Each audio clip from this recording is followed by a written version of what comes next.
been an uptick in interest lately in sedevakantism because of Bergoglio. In the past 9 months or so, he has done so many outrageous things and said so many outrageous things that people are thinking a little bit more than they used to under Ratzinger and John Paul II.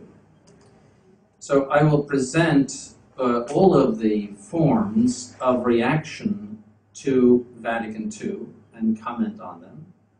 I will explain the fundamental principles which guide our decision concerning how we react to Vatican II. And I will show sedevakantism as the only viable Catholic solution. And I will answer objections to sedevakantism. I will speak about opinionism, and I will speak about the unicum mass. So first, what are the principles? The fundamental question concerning all of our reaction to Vatican II is this: is the religion of Vatican II Roman Catholicism or not? When I say the religion, I mean the ensemble of doctrines, disciplines, and liturgical practices. Those are the three essential aspects of religion, any religion. Are those three things taken together the entire ensemble? Do they, taken together, represent and consist of Roman Catholicism? Is it Catholic or not? And there is a yes or no answer to that question. The answer that we give to that question will determine everything else that we think or do about the problem of Vatican II. And it's very important to situate yourself in that regard concerning that question. Usually, the way that we go is by a reaction to the new Mass. The traditional movement was born out of a reaction to the new Mass. But the Mass and liturgical practices of the Church are what we might say, the face of the Church. But they do not constitute the foundation of the Church. Doctrine does.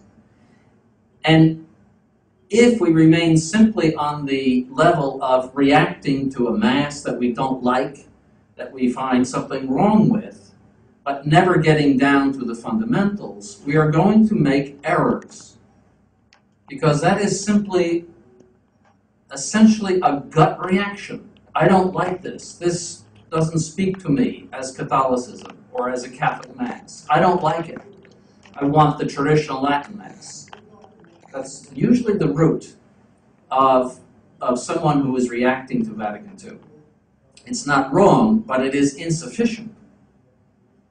Now, no one challenges that there have been changes in the Church as a result of Vatican II. Every single person in the world would agree with that statement. Now, let us look at the changes of Vatican II. Principally, they are ecumenism. That is at the real bottom of Vatican II. Vatican II was called to consecrate ecumenism. And from ecumenism came various other errors, such as religious liberty, such as a new conception of the Catholic Church, and collegiality, in order to conform the Catholic Church to the Greek Orthodox way of doing things. It all comes back to ecumenism, and even ecumenism has a more fundamental principle to it, and that is relativism of truth. Modernism destroys the Catholic notion of absolute truth. The absolute truth of the Catholic Church prevents the Catholic Church from being ecumenical. But once you destroy the absoluteness of Catholic dogma, then the door is open to ecumenism, which was condemned in 1928 by Pope Pius XI. And so there have been many, many liturgical changes, many, many disciplinary changes. I'm sure all of you are familiar with those. I don't have to go over those. There is a whole new face of Catholicism today in comparison to what it was in 1958 when Pius XII died. You would not recognize the Church of 1958 and of today as being the same religion or the same church. So the question is, are these changes of Vatican II substantial or accidental?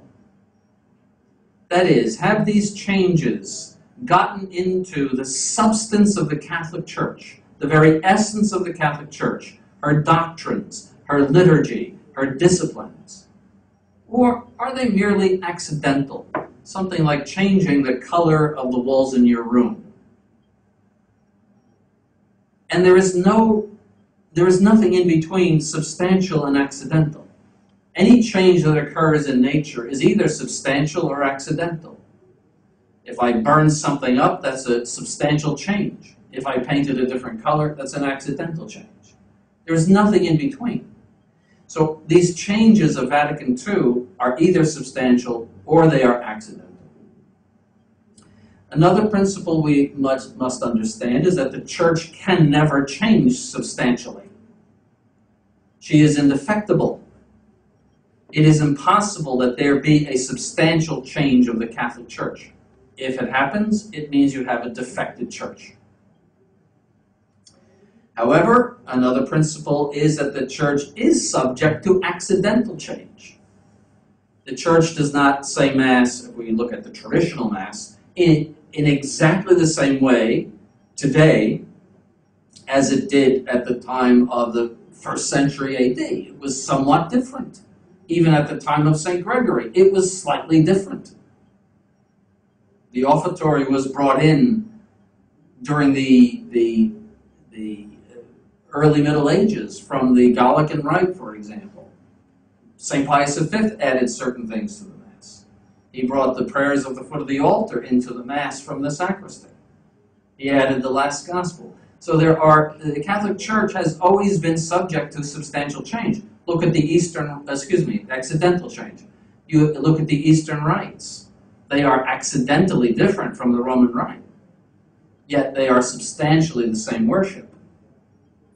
So that question of substantial or accidental change is capital, because if Vatican II merely represents accidental change, then we must accept it. And the traditional movement has no reason or purpose for existence.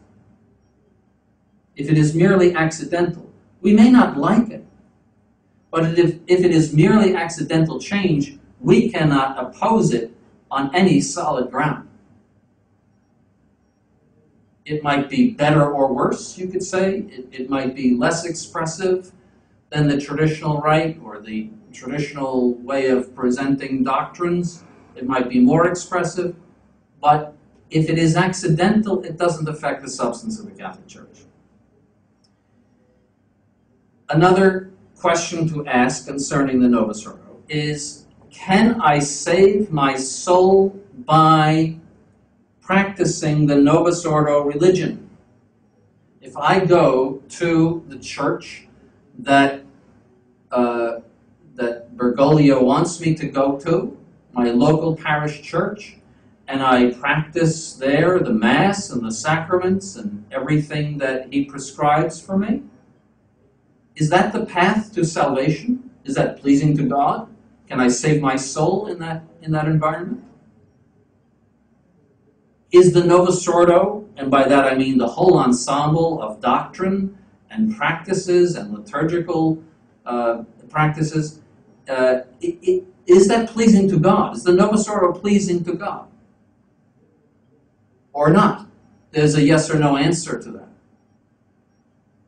Those questions must be answered before you can go anywhere with regard to deciding what to do about it. Soon, John Paul II is going to be canonized. This means that a man who made it his life's work to promulgate Vatican II and who participated in liturgical abominations against the First Commandment in the name of Vatican II, namely Assisi, that he is going to be canonized.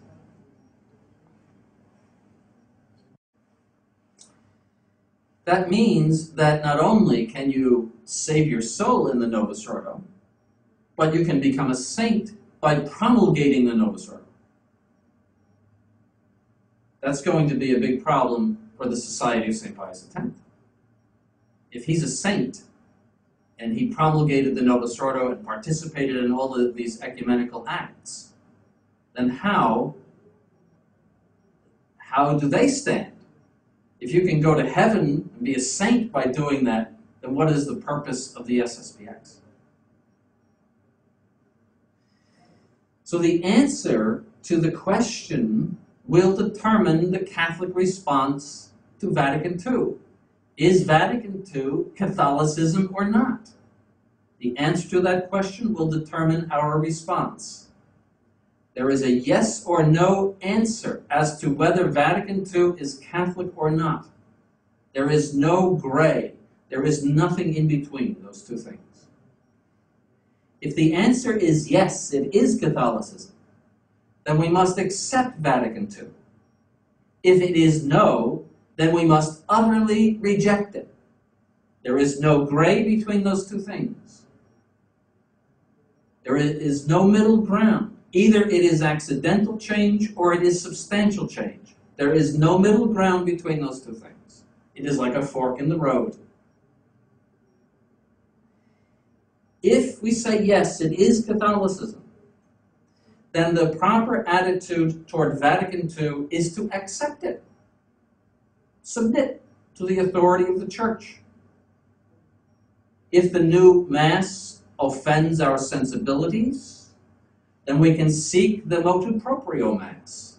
We can say to the proper authorities that we would prefer the traditional Mass, and they might give us the traditional Mass in place. That's what they have done by the motu proprio. That would be still a Catholic response, that we're saying Vatican II is all correct, the new Mass is correct, everything is in order. It's just that our sensibilities prefer this. That is essentially the position of all of the religious congregations that adhere to the motu proprio or who have some sort of indult or permission to use the traditional Mass, like Christ the King, and Fraternity of St. Peter, others too.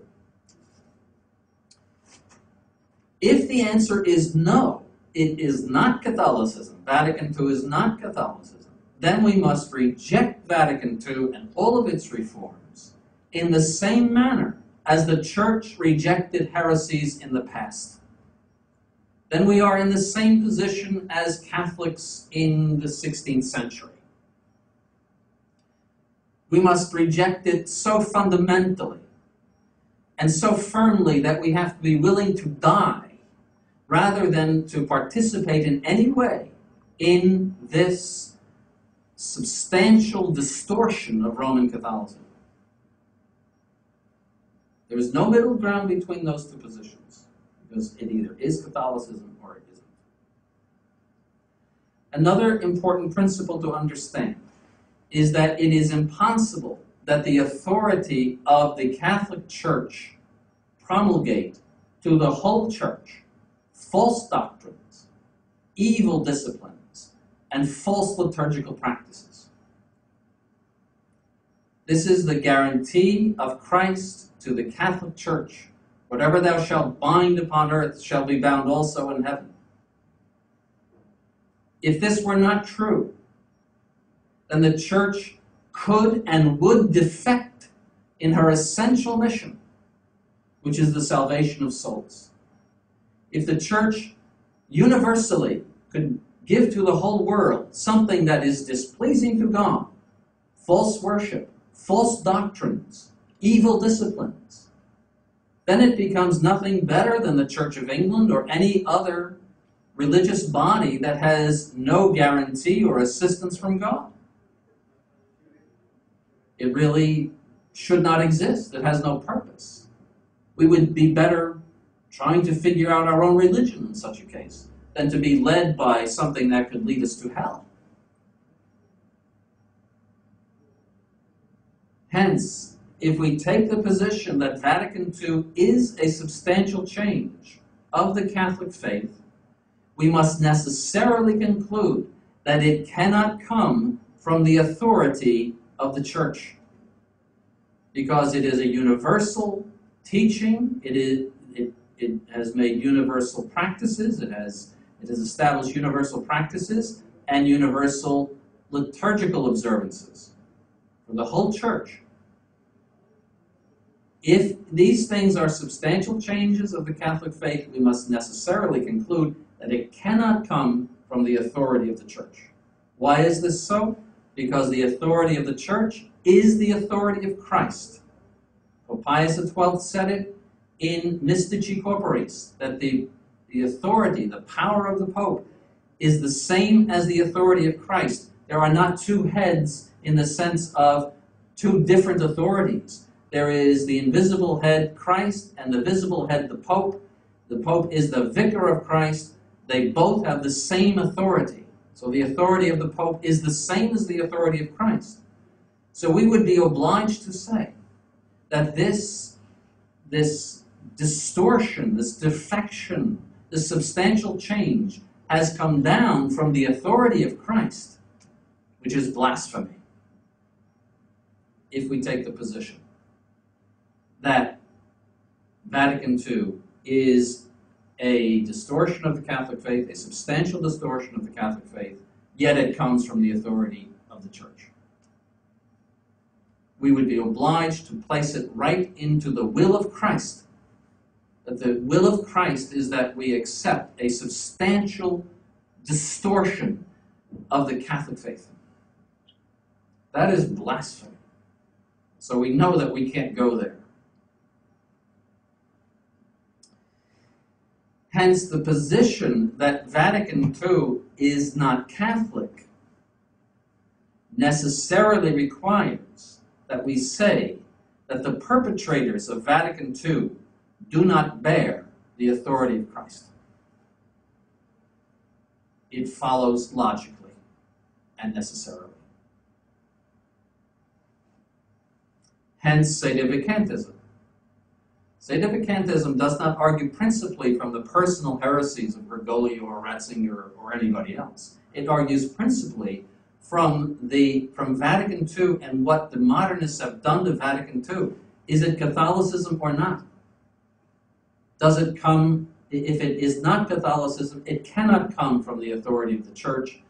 Therefore, by strict logic, those people who claim to be the authority are not the authority of the Church. Despite whatever appearances they have or anything else they may have, they are not the authority of the Church. Now, those are the general principles of ecclesiology, and this is the teaching of the Church and of theologians concerning the very nature of the Catholic Church. That is the major premise of the syllogism that I'm going to give you today. The minor premise is, but Vatican II is substantial change. So we're saying, as the first general principle, if it is substantial change, then those who have perpetrated it cannot be the authority of the Catholic Church. But Vatican II is substantial change. Look at ecumenism, which is condemned by Pope Pius XI. Look at religious liberty, condemned by Pope Pius IX. The new ecclesiology that has been condemned by very many popes. The collegiality, which was condemned in the 18th century. Look at the new Mass, the new disciplines, all of the things that are permitted that are mortal sins in the traditional books of the Church, such as communicatio in sacris, where non-Catholics can receive Catholic communion and Catholics can receive non-Catholic communion. That's considered mortal sin. You look up any moral theology book, it's a mortal sin of confusion of religions. The loss of the marks of the Catholic Church. Where is the unity of faith? If you look at polls, most people do not believe that Christ is present in the Holy Eucharist. They do not believe in transubstantiation. All of the polls that you see, they are nearly all the same. Many other dogmas are denied. For example, artificial birth control, that it is wrong, is denied by most people that call themselves Catholics. They believe that it is perfectly correct. Many other moral issues are denied by people who call themselves Catholics, and nothing happens. There is absolutely a dogmatic chaos in what purports to be Roman Catholicism today. Chaos. There is no unity of faith. There is no holiness. Where is the holiness of Catholicism in what we call the Novus Ordo? There is no Catholicity because there is no unity. You have to have unity of faith in order to have Catholicity, because Catholicity is one faith that is communicated to many. And you don't have the unity of government in as much as what is done is not done, it cannot be done in the name of Christ. It is not the true government of the Catholic Church. The only thing that you can grant them is a certain organizational and administrative unity that you could grant to General Motors or to any other organization in the world. So, again, I could spend a great deal of time on that very point, that it is a substantial change. But I want to give you simply the essentials in this talk and to guide you in how to resolve these problems. Hence, we must conclude necessarily to sedevakantism. If we are saying that Vatican II is substantial change, we must conclude necessarily to sedevakantism. Now, what are the three positions of reaction to Vatican II? The first is that Vatican II and its changes, the reforms, everything that you know as the Novus Ordo and the whole gamut, is essentially orthodox. It may not be ideal, but it is essentially orthodox. That is the position of indult people who have followed the indult and then the motu proprio mass, the Fraternity of St. Peter and others. We accept Vatican II, they say. We accept it perhaps reluctantly. We accept all the reforms perhaps reluctantly, but we want our niche of traditional liturgical practice within this great Vatican II structure. That's the first way of reacting to it. The second is to say Vatican II is not orthodox. It is substantial defection from Catholicism. Therefore, it must be rejected, and with it, the legitimacy of its hierarchy, as we already pointed out. Then there is a third way, and that is of the Society of St. Pius X, which says that Vatican II is bad. It never really answers the question of whether it is substantial defection from Catholicism or not, but that it is bad, so we reject what we think is bad and accept what we think is good. At the same time, we launch a worldwide apostolate in defiance of the persons that we say constitute the Roman Catholic hierarchy, that is, Bergoglio and all of the bishops in union with him. So they consecrate bishops, they ordain priests, they set up parishes and schools and convents and religious orders, as if the Pope doesn't exist. And the only thing that they do is put a picture of the Novus Ordo Pope in the front of their churches. And they put his name in the canon, and this is their way of saying we recognize him as the Pope. Now, numbers 1 and 2, that Vatican II is essentially orthodox, that's number 1. Number 2 is Vatican II is unorthodox, are at least consistent with the principles of Catholicism. Because you have that fork in the road. Vatican II is substantially Catholic. Vatican II is not substantially Catholic. That's the fork in the road. If it is substantially Catholic, then there is a certain logic that flows from that. If it is not substantially Catholic, there is a logic that flows from that. So 1 and 2 are at least logically consistent.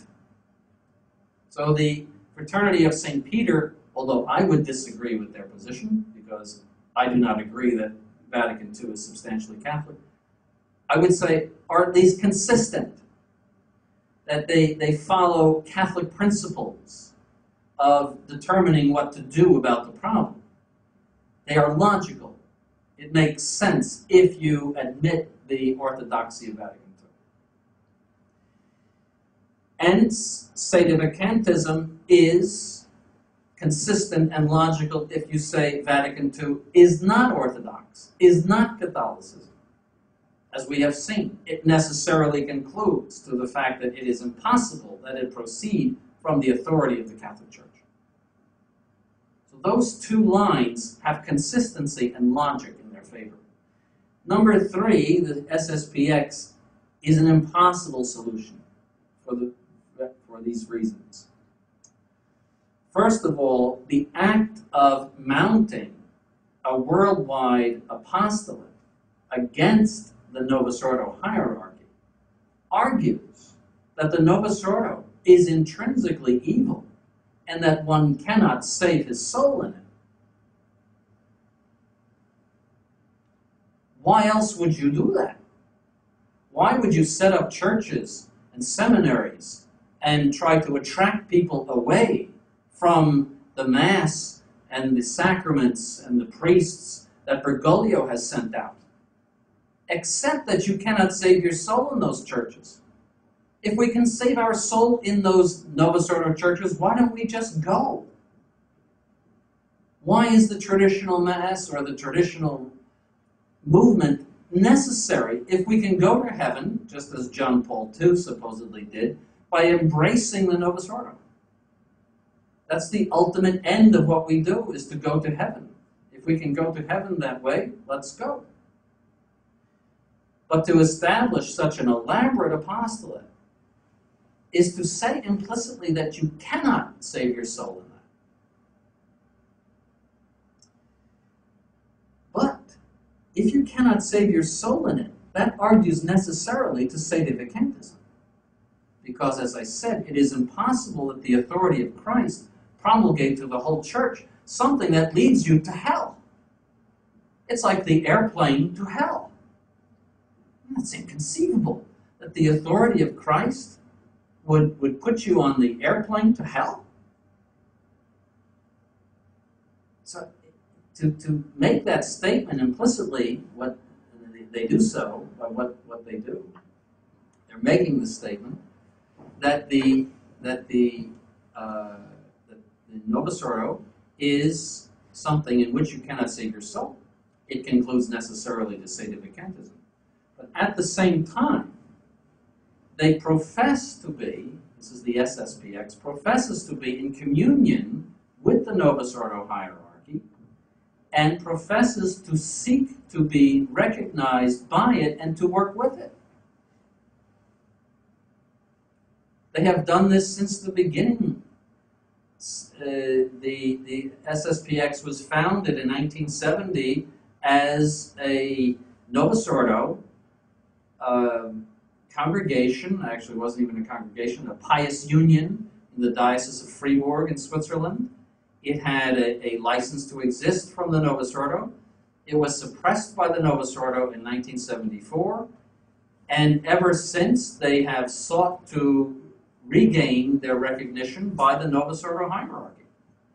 And they have not stopped, they have not repudiated the idea of being recognized and working with the Novus Ordo hierarchy. And so, what is the Novus Ordo for that? Is it Catholicism or not? And by some of the things they say and do, you would conclude that it is not Catholicism. By some of the things they say and do, you would conclude it is Catholicism. They also say that they are with the Pope. This is impossible since the Pope is not with them. if John says he's with Mary, it is necessary that Mary be with John. You cannot be with somebody unless that person is standing next to you. So they cannot say, I am with the Pope, when the Pope says you're a schismatic sect. I have nothing to do with you. That's simply a false statement to say they are with the Pope. They are not with the Pope because the Pope is not with them, and he is the principal in that relationship. He's the one that holds all the power. He is the one that is the source of Catholic communion, if he is the Pope. So it is far more important that he be with them than that they be with him. He is not with them. Therefore, they're out on their own. And the placing of a picture in the vestibule of the church, or the naming of him in the canon of the Mass, doesn't do anything for that essential relationship that is missing, namely that you are approved by the Roman Pontiff.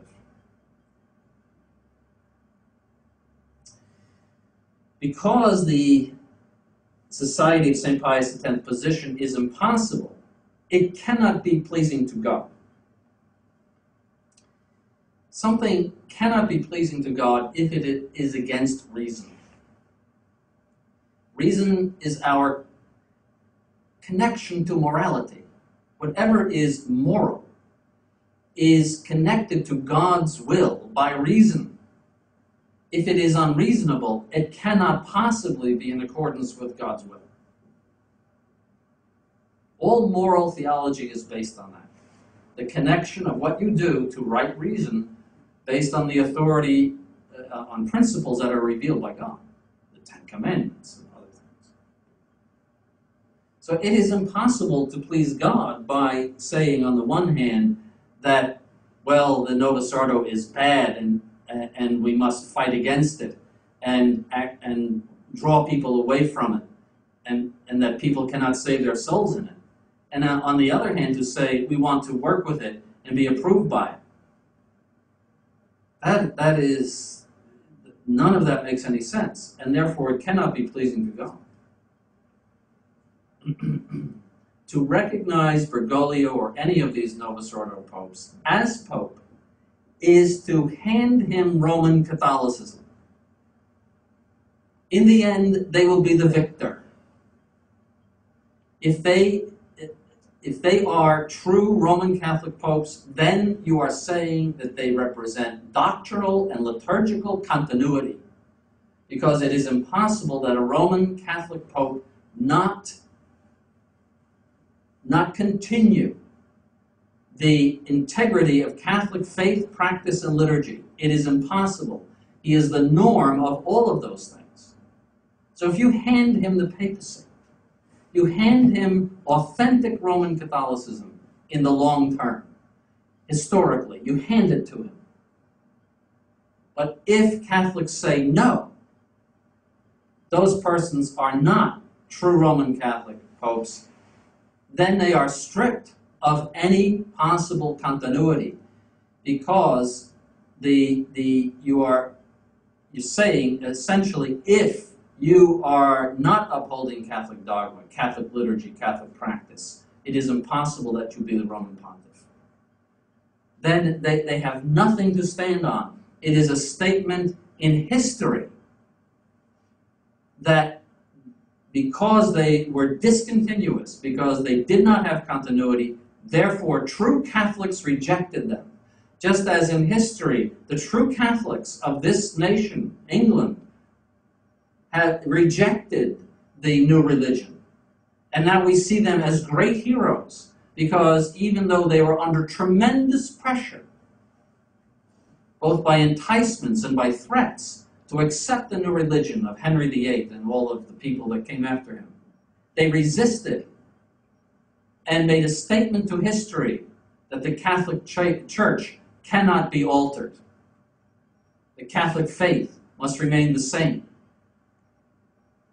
And so also we must say that, and the means by which we do that is to say, this person who claims to be the Pope, even if he should have a valid election, cannot be a true Roman Catholic Pope because he has broken from Catholic doctrine. St. Paul said, if I, or an angel from heaven, should come down and preach to you a gospel that I have not preached to you, let him be anathema. Galatians chapter 1, verse 7. And then he repeats it. He says it twice to the Galatians in the same chapter. If I, or an angel from heaven. And that's what Catholics must say to this Novus Ordo hierarchy if it is a substantial change from Roman Catholicism. The Pope has a gravitational pull on every Catholic, just as the Earth pulls on the moon and pulls on satellites. Eventually, those satellites return to Earth.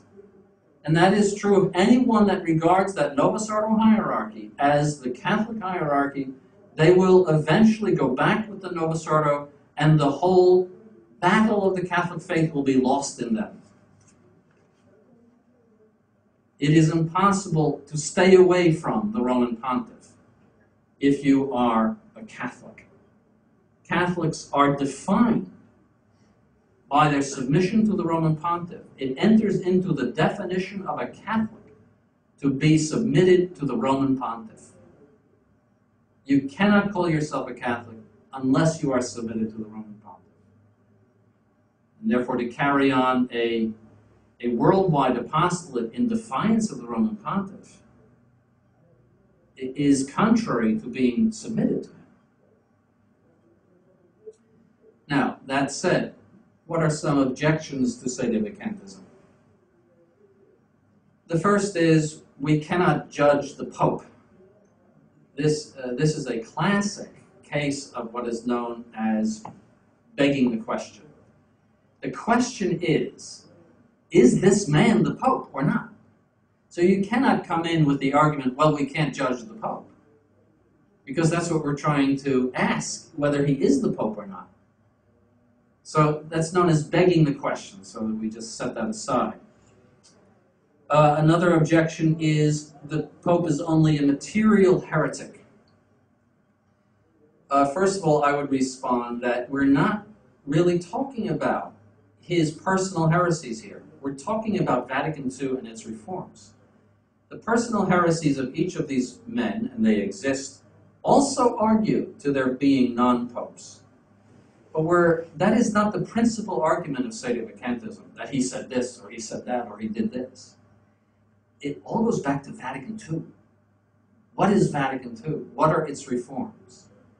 That's the first thing I would answer. The second thing is that the only way in which you could pronounce a heresy and not be guilty, that is, not be a formal heretic, is by ignorance. So if a farmer who can't read or write says there are 4 persons in the Trinity, anybody in his right mind would say, well, he doesn't know, he's never been instructed, the poor man just doesn't know. He's a material heretic. That does not corrupt the virtue of faith if through ignorance you do not know. Are we going to say for one moment that a person like Ratzinger is ignorant? That he doesn't know Catholic doctrine? That he was born in the 1920s, raised as a Catholic? Or Bergoglio, born in the 1930s, raised as a Catholic in a very pious Italian family? That he doesn't know Catholic doctrine? He said, for example, I do not believe, and this is a quotation, I do not believe in a Catholic God. There is no Catholic God. It's a quotation from Bergoglio in that interview with that atheist. It's a quotation. There is no Catholic God. Can you say that? Can anyone say that without destroying the virtue of faith in you?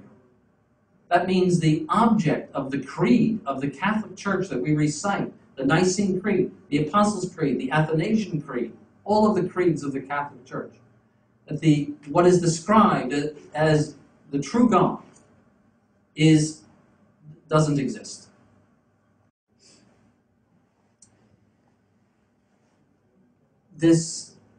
So the argument that he's only a material heretic is, I would respond, absurd, because it is absurd to say that someone like Ratzinger or Wojtyła or Bergoglio does not know the Catholic faith. That is absurd. Another objection to sedevacantism is only the Church can declare him a non-pope. My response to that is only the Church can take away from him an election, but it is not true to say that only the Church can declare him a non-pope. In other words, we have no authority to declare anybody anything. We are not judges. We are not ecclesiastical judges. However, we do have the right and the obligation, from what St. Paul says, to consider non-Catholic somebody who is giving to us a false religion. Now again, this goes back to saying Vatican II is substantial distortion. If he is feeding us a false religion, it is impossible that he have the authority to teach, rule, and sanctify the Church. So I would give you an example. If you live next door to someone whom you knew was a child abuser, would you say, well, there's been no declaration. The law has not caught up with him. Therefore, I will send my children over to play at his house. No one in his right mind would do such a thing. Because you would say, I know that that person is a child abuser, and I could not possibly let my children play over there. In other words, he is clearly guilty of the crime.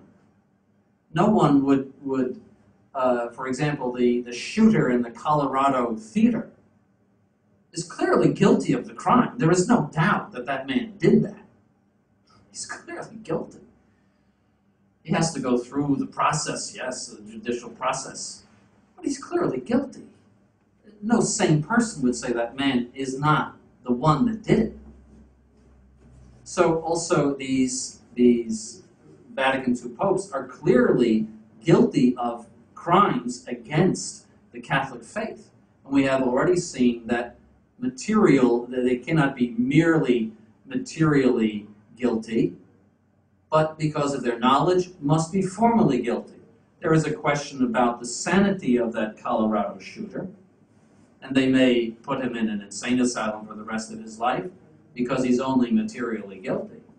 That may be determined, but there's no room for that with regard to these Vatican II popes.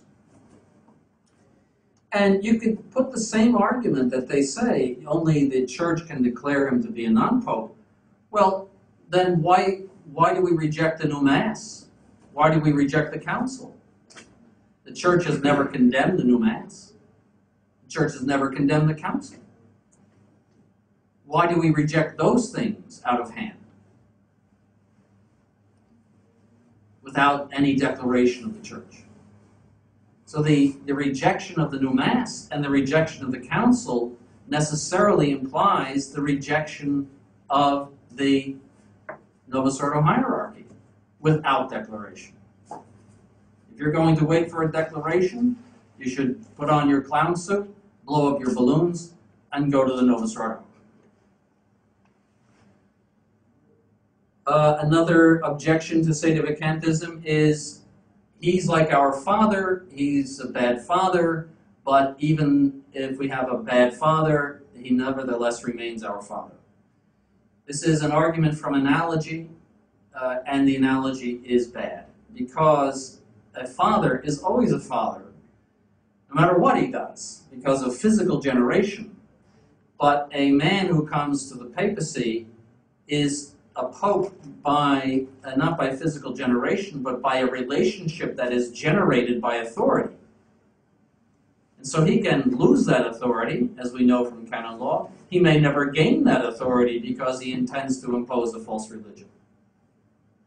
So the analogy is not there. But furthermore, I would argue that if a father is abusive to his children, the state will come and take the authority away from the father. Even though he continues to be the father, he has no authority. And and so I would also add that. But in any case, it is not a good analogy because the authority of the Roman pontiff is something that is able to be lost through various means and reasons. Another objection is that he is a bad pope, and we've had bad popes in the past. This is not a very forceful objection because we have never had any bad pope that has changed the Catholic religion. So it really skirts the whole issue. Is Vatican II Catholicism or not? I mean, if he were upholding the Catholic faith, we wouldn't really care if he were immoral. Well, I shouldn't say that. It would not affect our faith if he were immoral. We would deplore his immorality, but it would not affect our faith. We could still go to our local churches. We would pray that he died, perhaps, but that it would not affect our faith. This affects our faith, and so the analogy again of comparing him to Alexander VI, the various other immoral popes, doesn't hold. We've never had a precedent of this, where someone who claims to be the Roman pontiff is actually giving us false doctrine. Another objection is the visibility of the church. If you take away the hierarchy of the Catholic Church, you have no visibility of the Catholic Church. I would respond this, that your argument doesn't do anything for visibility, because a pile of dung is very visible, but it is not Roman Catholicism. And if you're saying that again it goes back to the original argument, if this is a defection from Roman Catholicism, then what is visible to you is a pile of dung.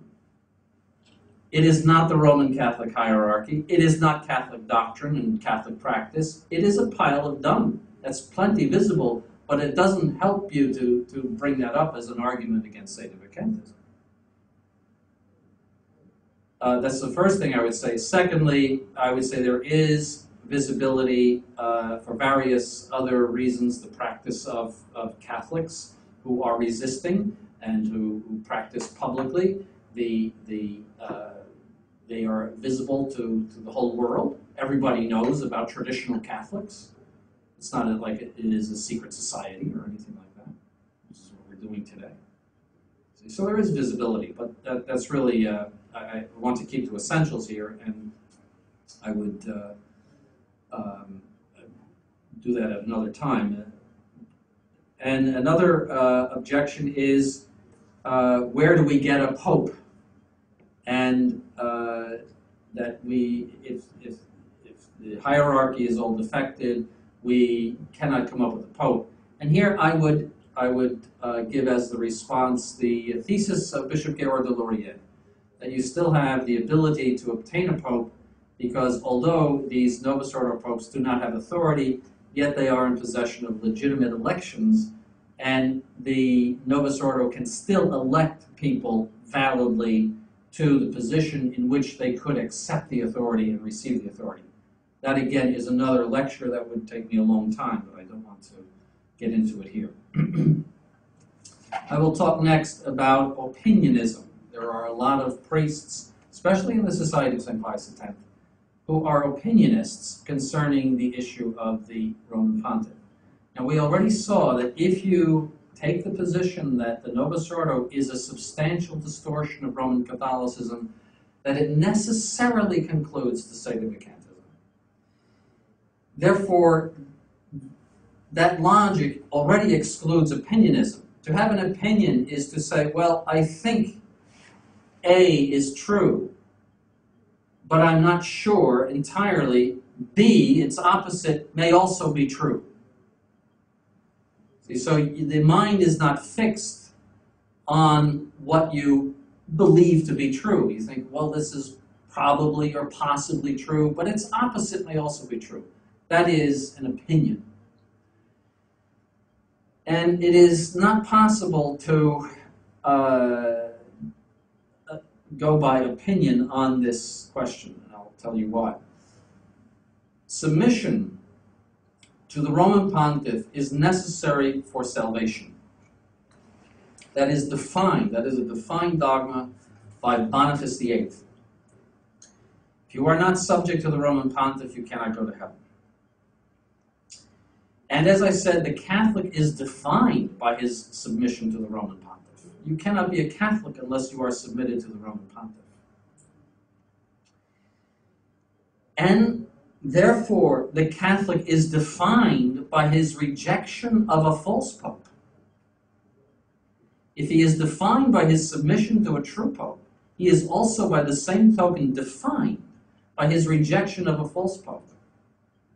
If when Pius XII died, in that interregnum, if there was one, or in the present interregnum, or let's say just any ordinary pope dies, in that 2 or 3 weeks where there is no pope, if you recognized some false pope, you would cease to be Catholic.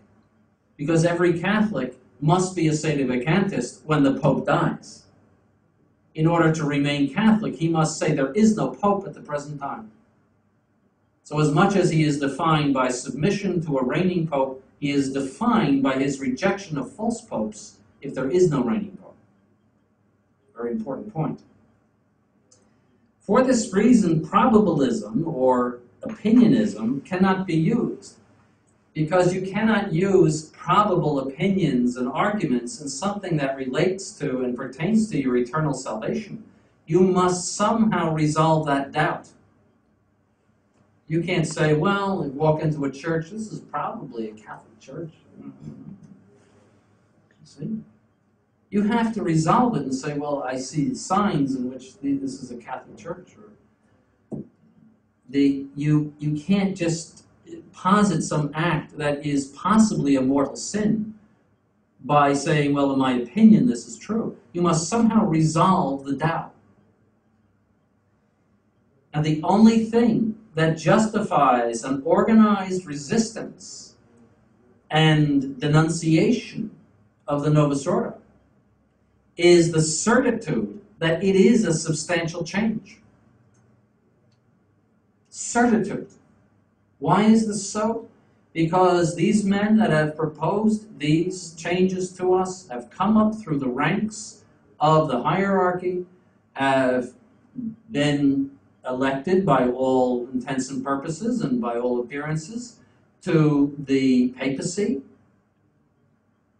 That gives them the benefit of doubt. Because in resolving a doubt, authority, at least apparent authority, has the right to the benefit of the doubt. So if you said, I don't know if Vatican II is okay or not, I don't know if it's defection or not, if he is the Roman Pontiff, you must say, well, he has the benefit of the doubt. You cannot oppose him on a mere doubt or a probable idea. The only way that you can legitimately oppose him is on certitude that he is denying the Catholic faith and giving you something that is contrary to Catholic teaching. Certitude. Otherwise, you are in serious trouble, and you're like a Protestant, where you're putting up your own judgment against what is apparently the hierarchy of the Catholic Church.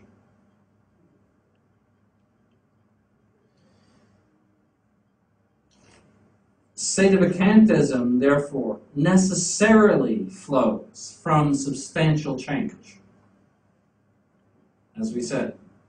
Therefore, to make sedevacantism an opinion is to make substantial change an opinion. Therefore, you're saying, well, maybe Vatican II is okay. Maybe the whole reform is legitimate and Catholic. If you're saying that, well, possibly he is the Pope. What I'm saying is that sedevacantism is so necessarily tied to the statement that Vatican II constitutes an essential change, a substantial change of Roman Catholicism. That to be an opinionist concerning the identity of the Roman Pontiff is to be an opinionist concerning the defection of Vatican II from the Catholic faith. And to base your eternal salvation on an opinion that you might have, well, in my opinion, it's not something that is in conformity with the Catholic faith, is to be a Protestant. It is to oppose your own thoughts to the authority of the Roman Pontiff. You have to be absolutely sure that the religion that is coming down is opposed to the previous teaching and practice of the Catholic Church. You have to be certain of that in order to act morally. So opinionism is something that doesn't have a place here. You can have an opinion of how efficacious grace works, and the Dominicans and the Jesuits have had their opinions for many centuries, and they're very much opposed on it. That's where you can have opinion in the Catholic Church. You cannot have opinion about whether Vatican II is substantially Catholic or not. That's not a matter of opinion. You're basing your whole eternal salvation on it. And then we go to the problem of the unicum Mass. To name a pope or the local bishop in the canon is to do two things. One, it is to declare that he is the pope, truly the pope. And two, it is to declare that you are offering the Mass with that pope. And you see the problem, that if you are saying Vatican II is substantial change, you're necessarily tied logically to sedevakantism. You are defined as a Catholic by your rejection of these false popes, just as you are defined as a Catholic by your submission to a true pope. How can you drag his name into the central act of worship and say, this man is the Pope, in the central act of worship, in the canon itself, in which the body and blood of Christ is consecrated? It is a lie. It is a lie in the very heart of the Catholic Mass, if that man is not the Pope. Furthermore, it means that you are offering the Mass with Bergoglio. Because Bergoglio is, in that case, the Pope, he is the high priest. That means that the ordinary priest at the altar is submitted to his act of worship, because no one is more suited to offering the holy sacrifice than the high priest of the Catholic Church, namely the Roman Pontiff. Because every Mass is an act of the whole Church. And therefore the Pope, in a certain sense, offers every Mass, just as Christ the priest offers every Mass. The vicar of Christ, in that sense, also offers every Mass, and that's why his name is there. We offer this Mass in union with, together with, as if he were standing right there. And that, too, is offensive to God. The offering of Cain was turned down because it was offered by somebody who could not offer. Had nothing to do with the offering. But it was the offering of Cain. If he has his hands on the chalice and on the paten, then it is something offensive to God. He is alien to the Catholic Church.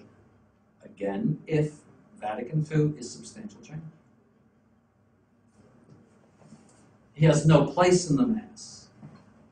And traditionally, that has always been considered a sign of communion with the Roman Pontiff, that name in the canon. And Roman Pontiffs have insisted that schismatics, when they are coming back to the true Church, that they place the name of the Roman Pontiff in the canon. So it is a type of test of communion, manifestation of ecclesiastical communion.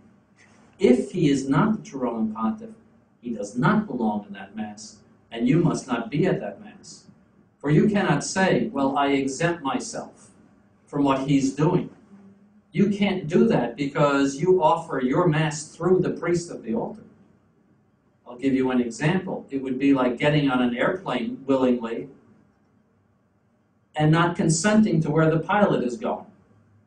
Imagine if you got up in the aisle and said, I have gotten on this plane willingly, but I do not consent to the destination of this airplane. People would say, you're crazy, you're out of your mind, you're mad. The same is true if you go to an unicum mass and say, well, I don't agree with what the priest is doing. Essentially, it's the same thing. You're there willingly, therefore you consent to what he's doing. And you cannot offer mass or offer your sacrifice outside of him or apart from him. You are doing what he is doing, just as you are going where the pilot is going. So if you hold that he is not the Pope, then it is a lie to assert that he is. And that's not pleasing to God. So that the priest offer the Mass with a false Pope is sacrilegious. Nor, so let me summarize what I have said. First, Vatican II is either Catholic or it is not. Second, if it is Catholic, then certain conclusions necessarily follow. If it is not Catholic, then certain conclusions necessarily follow. But it is not Catholic. Therefore, sedevakantism necessarily and logically follows. The position of the Society of St. Pius X is impossible, and opinionism is not an option. Thank you for listening.